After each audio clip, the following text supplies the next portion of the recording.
Hey, hello, and welcome to the first episode of On Deck with Taj, where I will be sitting back, having a drink, and breaking down my top 10 favorite shows each week. Not by Billboard, not by TV Guide, but just by me, Tavon Taj. And just having some fun.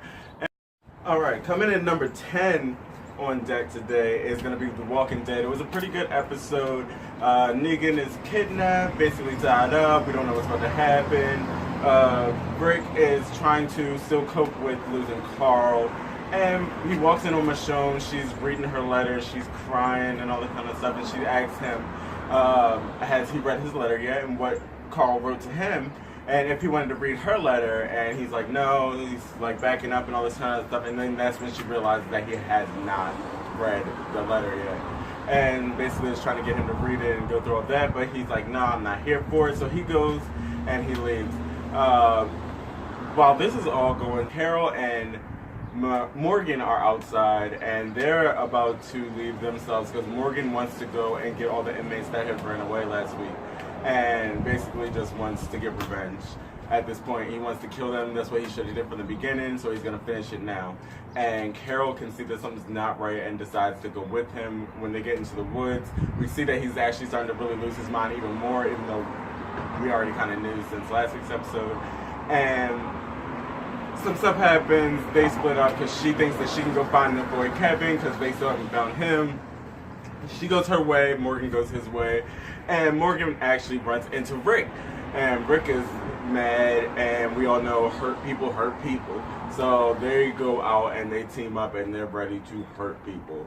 As soon as they leave to turn around, Rick gets knocked out, they wake up, and they're in the place with all the inmates. The inmates want to kill him and get back to the sanctuary. There's a horde that's coming, and Rick and Morgan know about it. They're trying to talk their way out of it, basically, to get out of these cuffs so they can kill these people.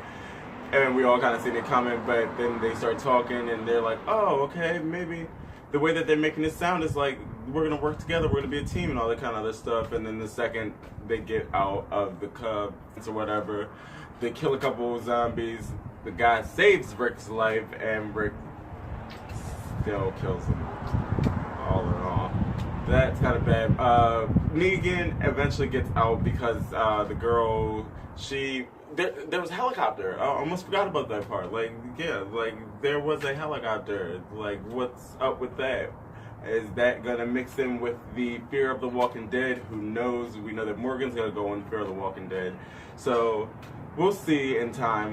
Next, coming in at number 9 is The Real Housewives of New York. They just started back this week on Wednesday nights.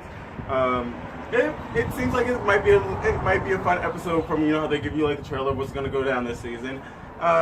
Bethany's doing stuff with the charity for Puerto Rico, which I thought was like amazing. Like, everybody should keep donating to that. They're in a real big situation. Don't forget, Dorinda and Luann meet up and they're talking about her divorce and how she just got out of prison and rehab, and lots going on for Luann these last few months and whatever. But basically, the funniest part about that was when Carol has like a little interview, confessional part, and she said, I think we all understand the reason that Luann got divorced. We never understood the reason why Luann got married. I died. I said, if that is not the real tea right there, that is what we come to the show for. So, yeah, that got me. Basically, like, Luann was talking to Dorinda about how, like, everything in hindsight, she's seen it all coming. And I'm like, how did you not see this all coming when he kissed the woman the day before, like the day or a couple days before your wedding, or it was at the wedding rehearsal or something. And then, every time I'm sending you all these pictures, Bethany is, please, he's not right for you, don't do it. I don't know why I went into like a little like Spanish accent there for a second. I don't know where that went from, but like, how did you not see it? There was plenty of signs. So you chose not to see it because you just wanted to be married. We all got it, and now you're divorced. Sorry about it. Life goes on. Glad that you're out of rehab. Glad that you're doing better. Stay out of jail. Then it was the Halloween party for Dorinda's birthday. It was some cute costumes. Amelia Earhart is who, Sexy Amelia Earhart was Carol's.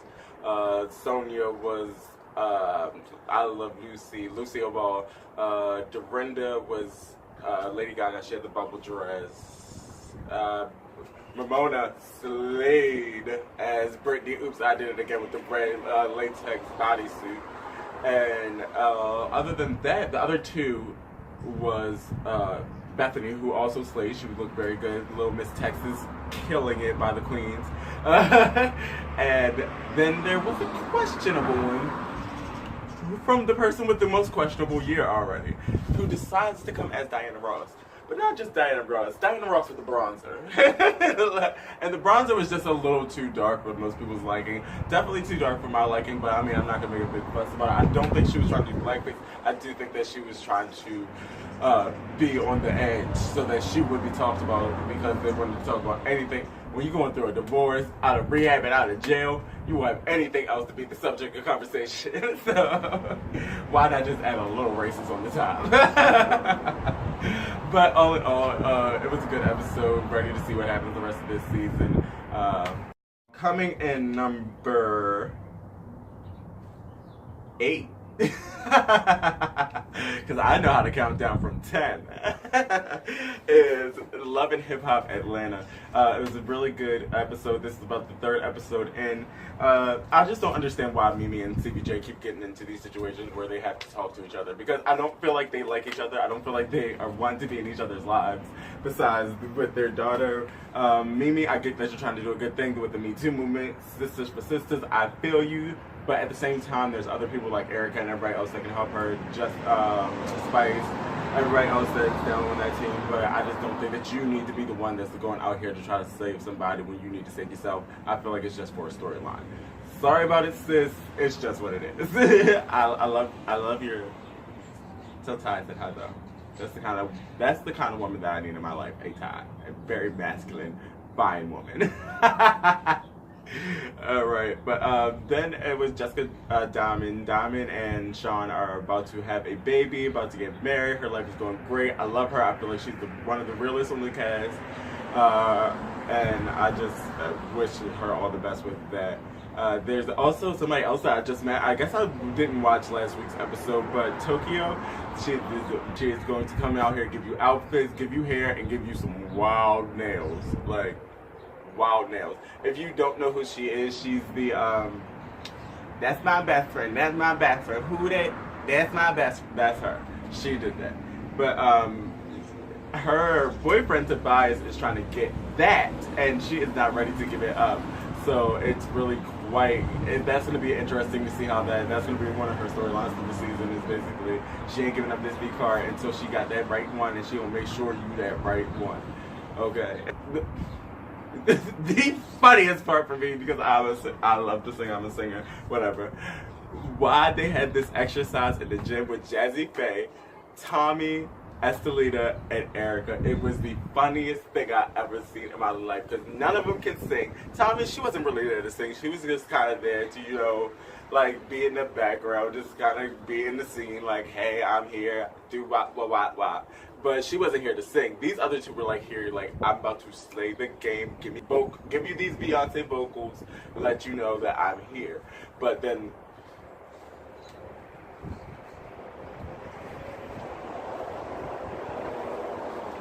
they weren't here. That's all I'm gonna say. They weren't here. I don't know if they was over there, but they weren't here. Because Tommy said, Estelita, I mean, I don't know if you can be I don't know what you're gonna do, but you can't be a singer. You can be a hummer. You can be a hummer, you can hum, but you ain't gonna be a singer. I said, what? How do you say that to someone? You can hum. But that was quite interesting. But the dinner with Estelita, Erica, and Diamond, that was the saddest thing. It made me understand a lot more of Estelita's story. Yeah, she can't be a singer, she can hum. But I do want something to work out for her, because she needs to get away from Stevie J. She should have took that lawyer from Spice as soon as she said it and said, like, let's get out this contract. I'm done. Get me another manager. Let's try to get me a good vocal coach and get this thing popping, okay? But yeah, I did really feel sad for her. That was a very sad situation. And then we ended out the episode with Melissa coming into the scene and stirring up a little bit at the video for Diamond's new rap song. I don't know, I'm sorry. That probably just didn't sound right, rap song, whatever. Her hippie hop music. So she came to the video, and basically it was all about her and Mimi not being friends no more. While Ty says like she didn't really have a problem with it. It was that like she didn't really think that they were friends. That she thought at the max that they was just, you know, cat. That was about it. But apparently there was a little bit more than a little cat. And to Melissa, and she thought that there was a real friendship because she probably really valued it. And I mean, there probably was some kind of a friendship there, and it was probably getting those signals because Mimi was probably getting those signals.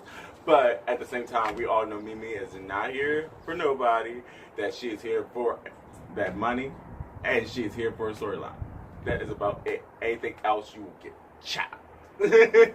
On deck is going to be The Real Housewives of Atlanta. Now, this is one of my shows. It wasn't the best finale I've ever seen in my life, but it's definitely worth watching. It was, first, before we get into this, I just wanted to say, remember that Sheree's tagline is, call me a bad server, cause I always spill the tea.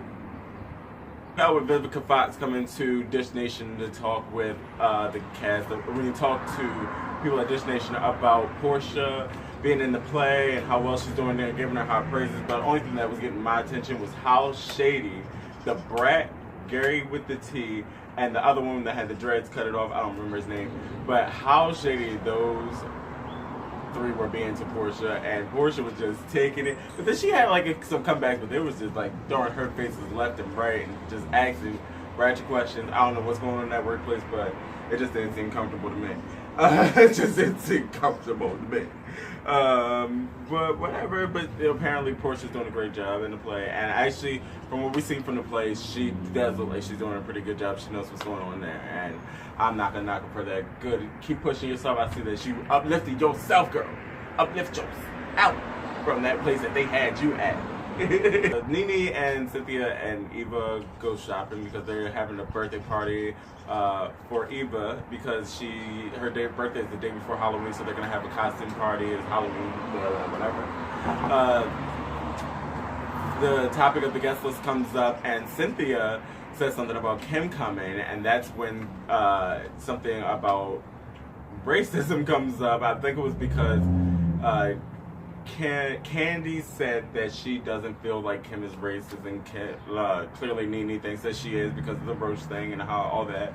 But basically, I don't think that Kim's racist. I think that Kim is just in her mind above everyone, and the only reason why a lot of her stuff comes off racist is because she's only speaking to other black women and it's not other white women. If there were other white women, they would all get it the same way. I feel like with her, I just feel like she just needs to be more woke to the stuff that she be doing. Like some of the things that she says, and it doesn't give her a pass, it just means that I don't think she's racist. Then the costumes came out and they were on point. I was here for all the... Oh, before we get to the costume parties, Sheree's basement, gorgeous, loved it. Great media area, great entertainment area, and a great man cave for that man that's gonna be there about like 4 years. Think for the future. Think for the future. The shadiest one of the night, Nene, who came in as the roach inspector, and Greg was the roach, which was everything. Like, that shade was real. That was real shade. Kim was so shook she didn't even know what to say. And then the second best for me was Bats. Like, dude, she did that. Brought the white man and all. Did that. And number one, of course, was Cynthia, because she had me looking at 50 Cent like, fuck a 50 Cent. I want a 50 Cynthia. We're at 50 Cynthia. It was basically, let's harass Portia some more, because this is the season finale. She went to go talk to Sheree. It all started out cool. She thought everything was good. Next thing you know, Sheree was ready to come down her throat. How you gonna say I'm a bad friend? I mean, don't trust me, this, that, and the third, or whatever. wait. She didn't even understand what was going on because of the way you brought it up. Because why it should have never been brought up. Because you just wanted to change the narrative of your storyline from you got a man in prison and ain't nobody checking for you right now. Like, you just wanted to change the story. That was it. And you wanted to make it seem like she was still the villain when she's not still the villain. And yes, I get that you backed her up and did all this stuff. Why not continue to back her up and talk to her first instead of just jumping down her neck? Like, made no sense to me. And then Shamea to stand in the background and not even... Shamea is petty. Shamea is petty for this reason. If you my best friend, if my best friend, that's my best friend, and I should be able to be like, yo, XYZ, this third person is this, that, and the third. Read anybody any day up and down and know that it is not going nowhere. So that's why Shamea is wrong, because she said that and she did not say, you know, I was wrong. I understood that you were just coming back from this trip. You were still in your feelings about all this kind of stuff. I shouldn't have said nothing. Blah, blah, blah. Don't come for her like that. That's my girl. That's why Shamea is wrong. That's why Shamea is wrong. And they should just leave Portia alone. Point blank. She ain't doing nothing. And then, on top of that, Marlo has to come jump her butt up in there when she trying to talk to Nene, and Nene trying to bring her off the ledge and trying to bring her back into the party. Marlo want to come over here and act like she don't give her a parlay juice. Ah, Becca was gonna take my bird! So coming in number 6 on deck is one of my favorite dramas, Star. Lee Daniels killing it. Season 3. We started with Star in this dream, and she's like going back to like the murder, and there's this song that keeps playing in her head. She don't know what's going on, so she gets up, and then she's doing these late night strolls. And then from there we go into Ayana. She's drunk and lost her daggone mind, so she's just done with this. They go there because Simone has to get her stuff or whatever, and basically she just says that she can't do the ownership, like the custody thing for her no more. She's done. She'll fight for her however she can, blah, blah, blah, whatever. And goes back to her drunken super. Speaking of which, it's about time I take a drink. Okay. Then Noah's going on tour for 6 months, and he has 1 month to get ready for it. That would be like the most like petrifying thing to ever like. Hey, so we got a 6-month tour lineup for you, but you got a month to write all the songs and like come up with a routine. Nah, it's not about to happen. I don't know what you think about to happen, G, but that's not it. But he's just looking gorgeous as always, and that's interesting. So now they're trying to see. And Derek's in therapy right now. Derek actually caught Star when she was sneaking out the house, and they talked for a little bit. I think something might happen there. I don't know. Maybe, because I think they might switch. I think her and Derek and then Noah and Alex are going to get together. I think that's how that's going to play out later on this season. We'll see. Predictions in.